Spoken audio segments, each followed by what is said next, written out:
As muralhas de Jericó. Elas caíram. A época é aproximadamente 1400 a.C. Os israelitas estão lutando em seu longo e árduo trajeto para a Terra Prometida. À frente, bloqueando o caminho, está a bem fortificada cidade de Jericó. Os israelitas não estavam equipados nem treinados para enfrentarem uma batalha contra tão poderoso adversário. De acordo com a Bíblia, essa famosa batalha será vencida com o soar de trombetas.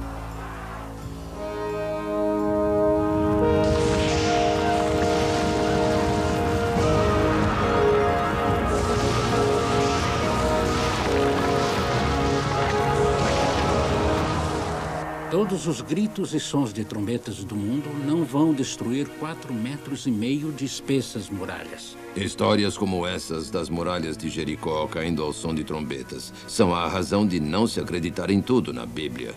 Temos muitas evidências científicas, que um terremoto destruiu as muralhas de Jericó, exatamente como consta na Bíblia.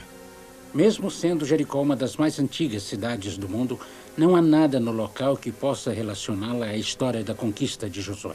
Embora Jericó seja uma das cidades mais antigas do mundo, com muitas cidades construídas umas sobre as outras, podemos precisar a data em que a cidade foi destruída pelos israelitas, como descrito na Bíblia. Durante 40 anos, Moisés guiou seu povo pelo deserto da península do Sinai, preparando-o para o dia em que entrariam em Canaã, a terra prometida. Estava agora nas mãos de Josué entrar e possuir a terra prometida. Mas uma grande cidade murada chamada Jericó, que estava lá há milhares de anos, se entrepunha entre o sucesso e o fracasso de Josué em conquistar Canaã para os israelitas. Josué não tinha máquinas de guerra capazes de destruir ou mesmo penetrar a fortaleza murada. Só um milagre, enviado por Deus, faria o serviço. E esse milagre, de acordo com a Bíblia, derrubou as muralhas de Jericó com o som das trombetas. Fato ou ficção? Isso aconteceu de fato. Estudiosos da Bíblia acreditam que Josué criou o primeiro exército israelita. Assim como Moisés tirou os escravos do Egito e os moldou em um povo, Josué fez um exército de guerreiros a partir de lavradores, oleiros e negociantes. O verdadeiro nome de Josué entre sua tribo de Efraim era Josia. Moisés o chamou de Josué. O primeiro teste dos madianitas israelitas não tardava em chegar, pois estavam atravessando um país bárbaro e hostil. De novo! Atacar de novo no setor Amanecita! Atacar em nome de Moisés! Em nome de Israel! Em nome de Deus! Atacar! Em Amaleque, as tropas de Josué sangravam. Está escrito que enquanto Moisés mantinha seus braços erguidos, eles venciam. Quando ele abaixou os braços, a luta começou a falhar. Então Moisés pediu ajuda para manter seus braços erguidos o dia todo. E o exército de Josué teve sua primeira vitória. Há pouca dúvida de que Josué também serviu como guarda-costas pessoal de Moisés. Quando o profeta subiu a montanha para falar com Deus, apenas Josué o acompanhou. Houve muitos pequenos encontros com assaltantes, bandidos e tribos briguentas. A Bíblia menciona apenas 2 batalhas maiores enquanto Israel ainda estava no deserto. Rezebom, onde os amorreus foram severamente derrotados, e Bazã, onde as cidades e o arrogante rei foram humilhados e esmagados.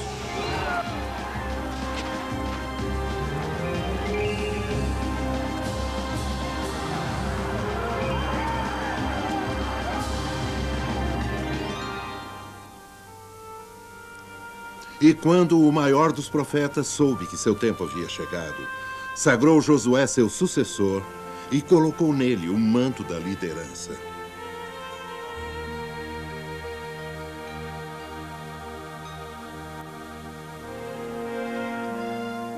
De acordo com o livro de Josué, o rio Jordão parou seu fluxo para permitir que os israelitas atravessassem em direção a Canaã, para que Josué pudesse preparar seu ataque a Jericó.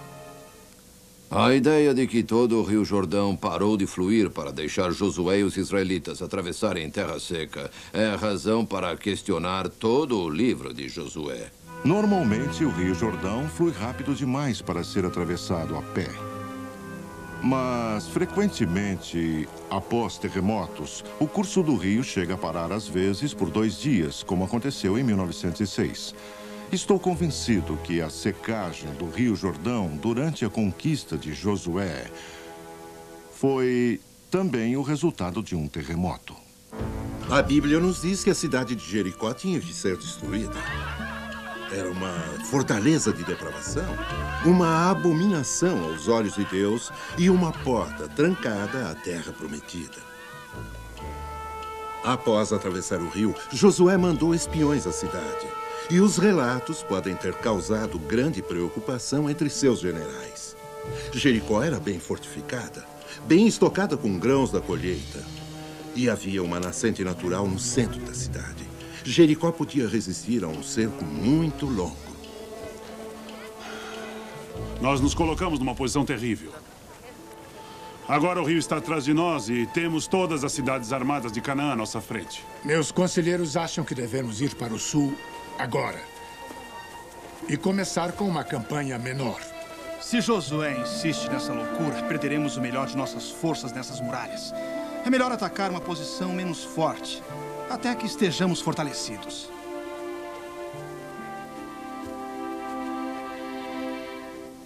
Boas novas.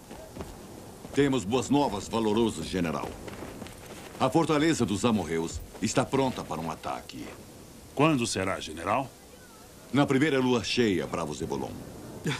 Ora, mas faltam apenas 7 dias. Deus fez o universo inteiro em menos tempo. 7 dias e Jericó será nossa. Tens notícia da cidade? Vão se entregar sem lutar? Estão querendo fazer um acordo? Eles desprezam a nós e a nossa presença. Estão mais fortes e bem abastecidos do que imaginamos. Poderiam enfrentar um cerco de anos. Então, como essa poderosa fortaleza será nossa? Certamente não nos atirando contra essas muralhas altas e desumanas. Com fé, meus capazes e preocupados comandantes. Deus falou comigo. E eu direi quais os planos, pois começamos ao raiar do dia. Com licença, poderoso Josué. Levará semanas para fortalecermos nosso exército. Essa vitória não virá pela força de nossos braços, mas pelo poder de Deus. Por isso, não haverá apropriações, sem saques, nenhum só grão de cereal. Sem prêmios, sem recompensas, mas a cidade está cheia de cereais, nos alimentaria por meses. Nada, meus generais, deve ser pego da cidade. Nosso único propósito aqui é destruir essa abominação com a espada e com o fogo. Então, grande Josué, podemos saber como cumprir as ordens de Deus? A arca será trazida e colocada no centro da marcha. 7 sacerdotes com 7 trombetas irão na frente. Cada dia avançaremos em batalha e marcharemos uma vez em volta das muralhas. Nenhum som virá das fileiras. Apenas o som das trombetas será ouvido. Para os israelitas, sem dúvida, a arca era o objeto religioso mais sagrado, pois servia como pedestal para o verdadeiro Deus e sua presença divina se fazia visível. Dentro da Arca do Concerto estavam contidas as 2 tábuas com os 10 mandamentos escritos, o bastão de Arão que germinava e um pote de maná que alimentou os israelitas durante sua jornada no deserto. Os israelitas acreditam que a Arca do Concerto era responsável por permitir que atravessassem o Rio Jordão quando ele ficou miraculosamente seco. A Arca do Concerto foi usada quando cercaram a cidade de Jericó 7 vezes. A cidade toda veio ao chão, como verificaram os arqueólogos. A arca ainda foi usada batalha após batalha e conquistou vitória após vitória para os israelitas. Durante 500 anos, a arca foi o objeto mais precioso e sagrado do mundo. Os filhos de Israel a seguiram em batalha e, ao entrarem na Terra Prometida, enquanto podiam ver a arca, sabiam que Deus caminhava com eles. Durante 6 dias, as fileiras marcharam em silêncio em torno das grandes muralhas, exceto pelo som das trombetas dos sacerdotes.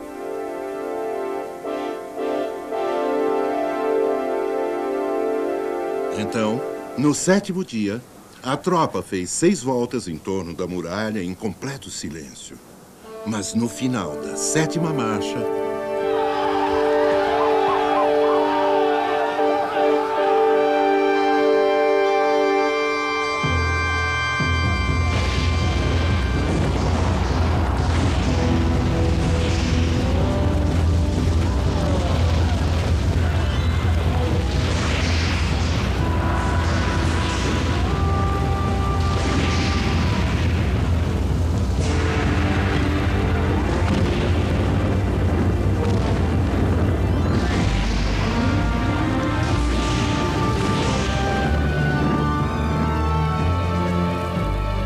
Israel, a nossa glória! Vingadores, atacar!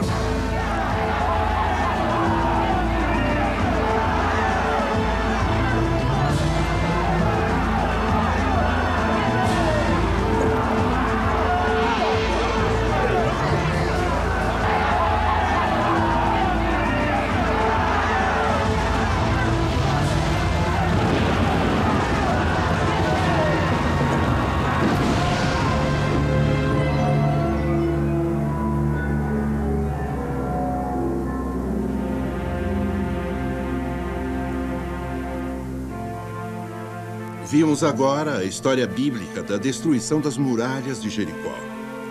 Pode a ciência esclarecer o mistério de como isso aconteceu? E podem nos dizer quando aconteceu, datando astronomicamente?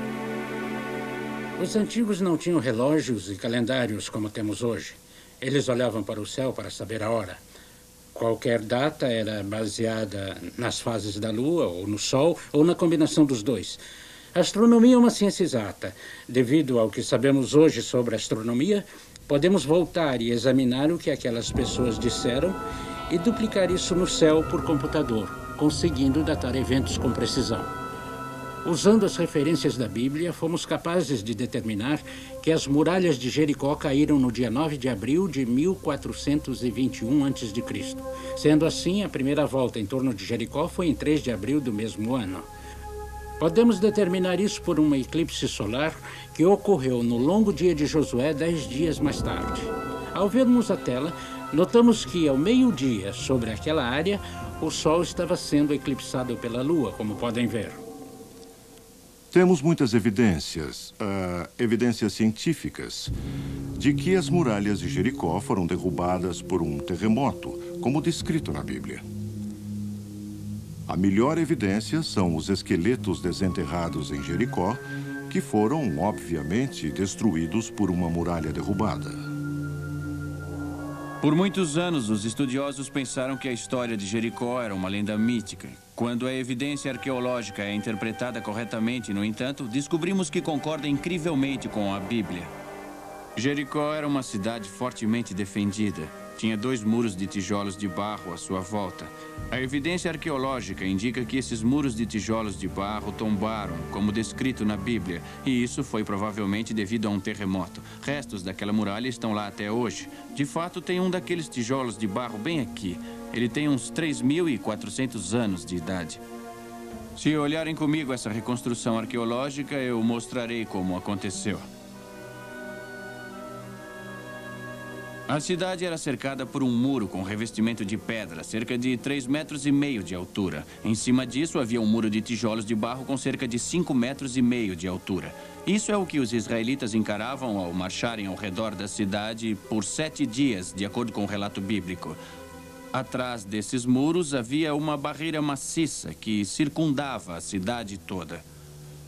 No topo dessa barreira havia ainda outro muro de tijolos de barro com cerca de 5,5 metros de altura. Nessa barreira haviam casas construídas. Ao escavarem a cidade, os arqueólogos encontraram muitas evidências de que houve um terremoto na época do fim da cidade. Quando escavaram a base desse muro externo com revestimento de pedra, encontraram pilhas de tijolos de barro derrubados, como vemos aqui no desenho.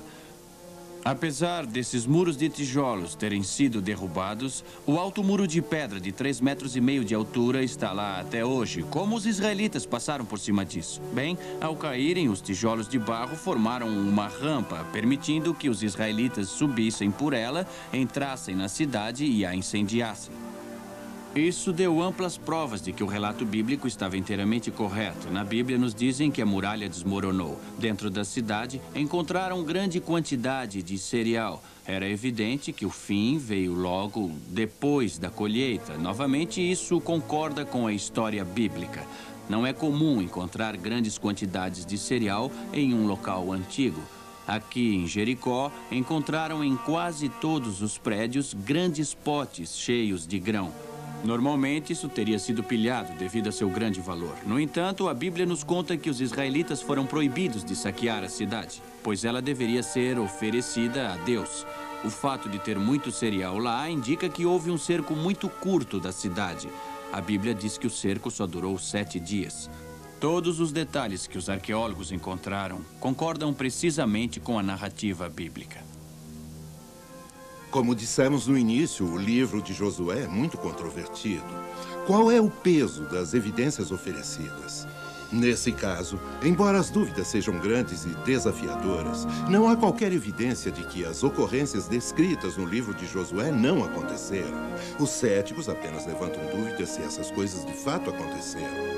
Por outro lado, a evidência científica, arqueológica e histórica mais forte demonstrou que tudo o que a Bíblia afirmou poderia ter acontecido e provavelmente aconteceu da maneira como ela descreve esse evento.